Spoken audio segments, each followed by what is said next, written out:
Welcome back to Live Now from Fox. I'm Stephanie Quinu. We are continuing to discuss a landmark social media addiction trial that began in Los Angeles County earlier this week.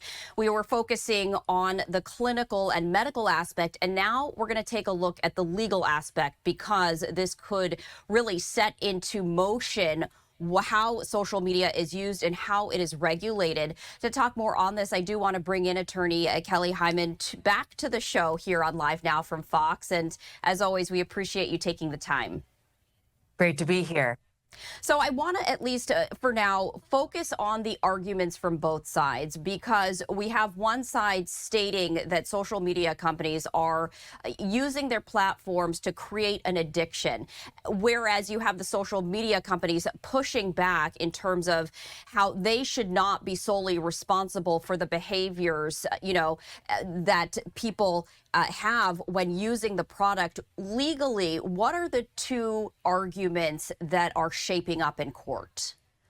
This is a historic case, a landmark case. Now, according to the plaintiffs, Mark Lanier is the plaintiff's attorney, and he argued in opening statements, this case is simple. This case is about ABC, addictive brains of children. That the plaintiff's argument is in fact that the defendant, the social media platforms, knew that these platforms were in fact addictive.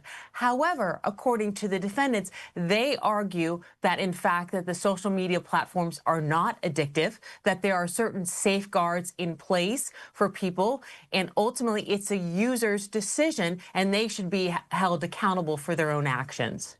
And Kelly, I want to focus on the aspect of children, because that's really what they're focusing on, at least for one of the plaintiffs who's, only, sharing the initials, is that she was a very young child when she first began using social media.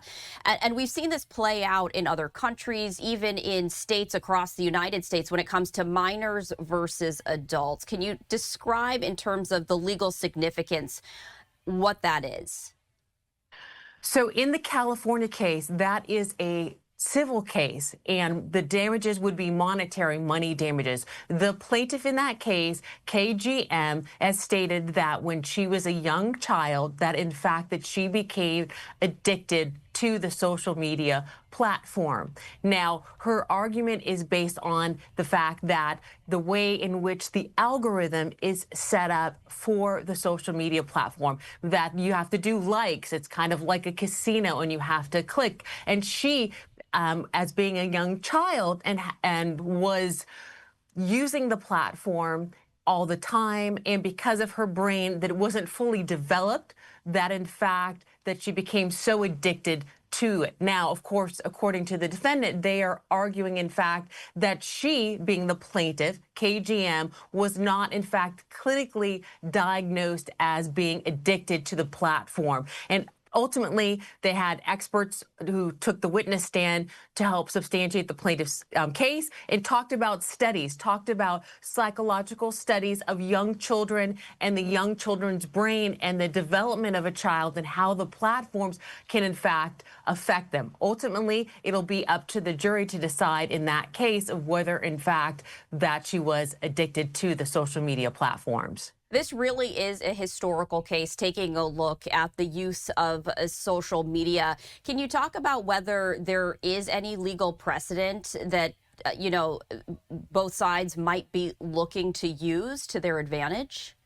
Well, this is a historical case because it's going to be the first time in which a plaintiff is going to potentially hold a social media platform for being addictive in the California case. However, it's important to remember it's not the first case that there is to hold a company accountable for addictive behavior, such as tobacco. When people think of these cases, they're thinking about big tobacco. As someone who has worked on tobacco litigation, the whole premise on the plaintiff's argument in the tobacco cases was, in fact, that they use the product going back to being very young, that the marketing and the advertising was for young children, and in fact that they became addicted to the cigarette smoking, and the fact that the defendants, being the tobacco company, had knowledge of this and knew this. Now, defendants' argument in the tobacco litigation was in fact that it's a person's choice, that you ultimately need to be held accountable for your own actions,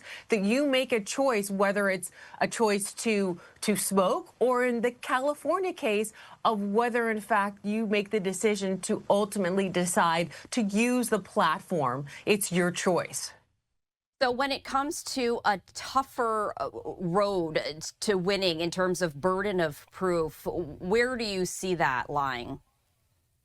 In the civil, this is a civil case, and what that means is, in the one in California, that the damages are monetary damages, and it's a lower burden than criminal cases. In a criminal cases, you have to prove beyond a reasonable doubt. In the civil case, which is the one in California, it is the preponderance of the evidence. But ultimately, the plaintiff has to prove the case. They have to prove that the social media platforms knew, in fact, that the social media platforms were addictive and, in fact, caused someone harm. Because in the California case, the plaintiff is asserting that, in fact, the platforms were addictive, that she used the platforms, and it's caused her harm, such as depression. It's also caused her body images. However, the defendants argue in the California case that, in fact, that these problems that she allegedly had were caused by her family,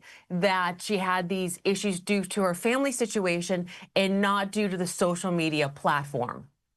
Now, the Los Angeles County lawsuit is just one of many. And in fact, attorney generals, 40 of them have filed lawsuits against Meta in particular, claiming that they're harming young people and contributing to the mental health crisis of the youth. But when it comes to this particular case, you know, depending on the outcome, what precedent do you feel that this will have in terms of the larger argument out there?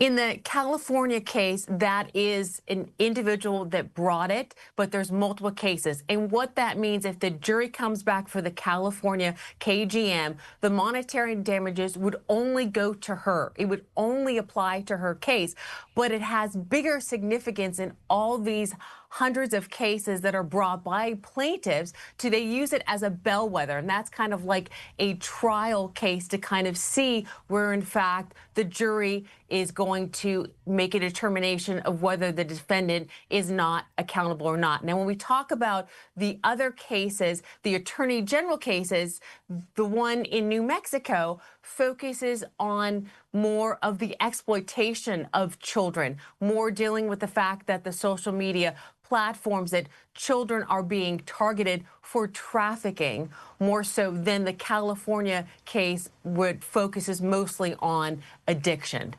And I also wanted to ask you this, because at least for the California case, you know, there's a jury that's going to be deciding when it comes to, because social media is still relatively new, and I have to imagine it, you know, it is geared mostly towards younger people. But when it comes to a jury itself, typically, you know, jurors can range the gamut. How important is it who's seated on the jury when it comes to the potential outcome of this particular case?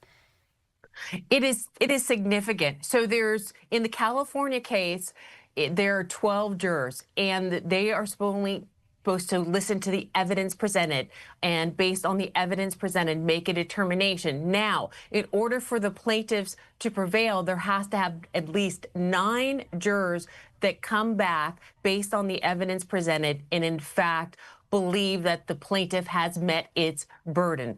But the jury, based on their different ages and have different experiences, but they just look at the evidence presented, not any outside factors of what they see in the news or anything along those lines.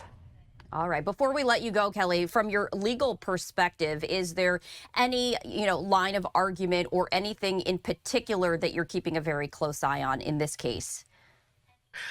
It's going to be all about the experts, because the plaintiff in the California case has to prove their case by the preponderance of the evidence. Now, the plaintiff has had an expert already testify from Stanford, and she talked about the psychological effects. She talked about the effects that the social media platforms have on children. And if the juries, in fact, believe that, then most likely the plaintiff will prevail. However, as the defense will argue that, in fact, that she was not addicted to their platform. We're going to have to see how this plays out with the jury.